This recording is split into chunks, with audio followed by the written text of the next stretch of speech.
Right, so it's Sunday. It's been quite stormy. The wind has been howling, the rain has been falling. You may hear some wind howling in the background. And what better time to talk about stormy, thunderous guitar tones, how they can be achieved with strings and things. I have here the good old-fashioned, trusty first electric guitar I ever owned, which I got nearly 20 years ago at this point. The Squire Affinity Strat. Crafted in China, not just made, crafted. 6 strings, 25.5-inch scale, tuned to E standard. Strings on it are regular 10 to 46 gauge. No frills, basically. All fairly normal, you might say, or standard. So this E standard is it's the tuning that occurs more than any other tuning. The tuning is probably used more than any other tuning. I have a feeling that that's true. But it's also, it's an upper limit for tuning. It's rare that one would tune higher than E standard. So there you go. But the physics of the instrument tell us that there's a few ways, if you wanted a lower tuning, there's a few ways that you could achieve that.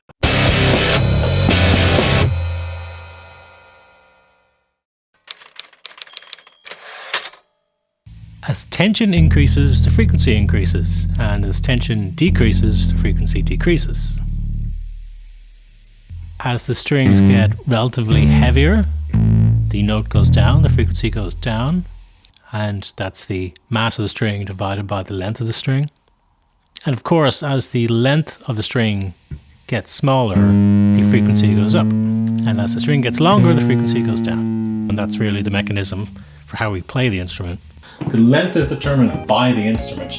You can change the length of the vibrating string by playing notes higher up. But in terms of making the string any longer, that scale length, that in this case 25.5 inches, is the largest scale you're going to have on the instrument. You can either maybe take the bridge and move it back, or put on a new neck, a longer neck. But other than that, the length has its maximum based on what the instrument is. It can be made shorter by playing the string. If you halve the length of the string, you get an octave higher. If you double the length of the string, you get an octave lower. So if you want another octave lower below this, 25.5, would you double the length of the instrument? Do you have a 51-inch scale guitar? Yes, actually. That's exactly what you would do. If you wanted these same strings at the same tension, doubling the length of the scale would give you an octave lower.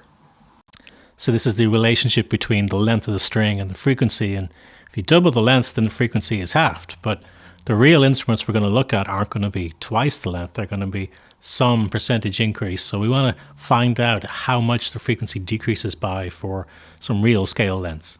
I'd be curious to see a 51-inch scale instrument. It'd be weird. But turns out there's an easier way to get an octave lower than this guitar. We have a bass. Bass guitar is typically an octave lower. It's not twice as long. So it is a little bit longer. It's 34 inches. But these strings are heavier. So it's using 2, at least, of those factors. It's saying, okay, heavier strings, longer scale, and maybe the strings are under high tension. They don't have to be, but yeah, those are your factors. So you can change the length of the string, the mass of the string, and the tension of the string, and changing those things will change the frequency.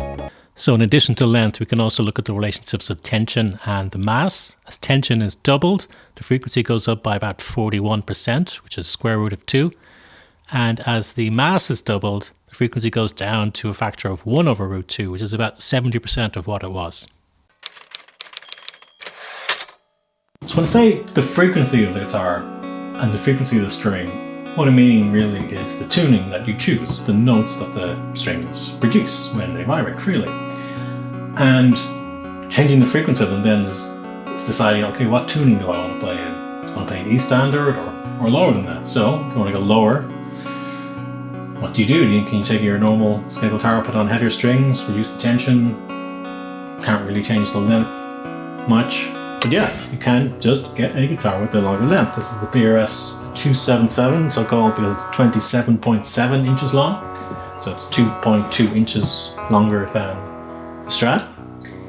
And it's designed as a baritone.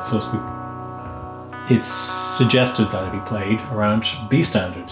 But does that extra change in length get you down to B standard? The answer is no. Not just the length by itself. So if we consider this 25.5 inch scale to be the norm, then increasing to 27.7 inches gives you a reduction of about 1.5 semitones. The 30 inch scale gives you a reduction close to 3 semitones. But if you truly wanted to get down to a baritone tuning, you actually would need a 34 inch scale, just like a standard bass. Not a huge improvement, not the super low tunings, or not even to the range that the baritone is designed for. Like with the bass, we also use the fact that the strings are probably heavier. These strings are 12 to 62, the mammoth slinky sound.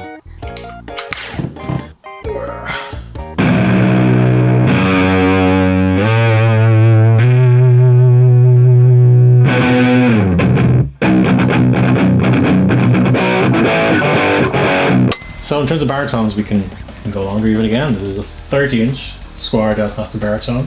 That means it's 17.5% longer than the Strat. So that will mean that the same set of strings and the same tension would be lower. But again, is it enough on its own? And the answer is probably no. We do also, again, need the heavier strings. If you wanted to have an instrument like this just purely in B standard with the same set of strings and the same tension, it need to be impractically long. Well, 34 inches long at least.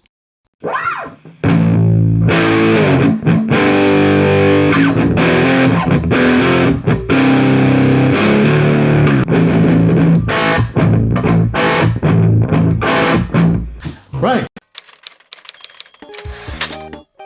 But really what we learn is that if you were to use a set of 10 to 46 with the same tension as standard scale guitar, you would need a much longer instrument than what you eventually end up getting with the baritone. The scale length is one of the factors that will produce a lower note, so too will heavier strings and lower tensions. It's a combination of those three things that you have to optimize to find the tuning that works for you, the string set that works for you, the tension and feel of the instrument that works for you. Assuming that you want to play, very low tunings on a baritone, probably go for something that's 30 inches. Because that'll just give you the initial scale advantage. Then you don't need as heavy strings or as low a tension to do the rest of the work. So whatever decrease you want to make to the tuning, whatever low tuning you want to get to that's much lower than E standard, you're going to need to compromise those three things in a way that gets you to the tuning you want. If you have control over the scale length, the tension and the string gauge, then all the possible results are going to be points in this space. So let's say here these red points, someone prefers the high tension, the green points, someone likes the lighter strings and lighter tension. It's a subjective optimization problem. Somewhere in that solution space there's a point for you, and you just have to find it by experimenting with different gauges and different tensions and different scale lengths. If you want to tune to an octave below E standard, yes, there's people who have had some success with that, definitely, and people who go beyond that. But I do think it's interesting to observe that the scale length alone isn't what does it. The longer the scale length, the less you need to have heavier strings to get to a certain tuning. It's just that if you want to get to a far lower tuning, you need both the longer scale and the heavier strings. And that's exactly why a bass isn't 51 inches long, because it can also utilize the heavier strings to get it into that bass range. So the three factors that you can adjust the scale length, the tension, and the mass of the strings. You have control over most of these variables, really. You can adjust the tension with the tuners. Well, the tension is really a force that pulls the string apart. If that tension exceeds the internal force that is holding the string together, then the string breaks. You can always get more strings. Basses not only have longer scales, but they also have larger bodies. They're denser materials. Everything is scaled up. The tuners are larger, the bridge is larger. Everything is larger to accommodate those extra strings at those tensions. Yes, you probably could make the 51-inch scale bass and you could have all the same hardware as the standard guitar and the same strings and the same tension. But those things also have an extra effect on the tone of the instrument and the frequency response. The instrument itself acts as a filter. That will amplify and attenuate certain frequencies. That could be certain harmonics within a note that you're playing, and this is why a jazz bass sounds different to a precision bass.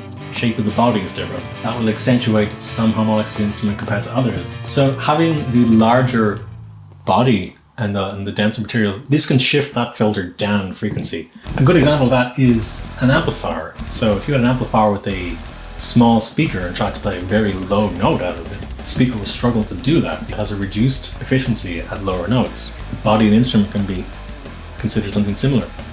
In terms of what strings to use, well, I mean, that's a common question in terms of, I'm playing in this tuning on this scale length. Will these strings do that well?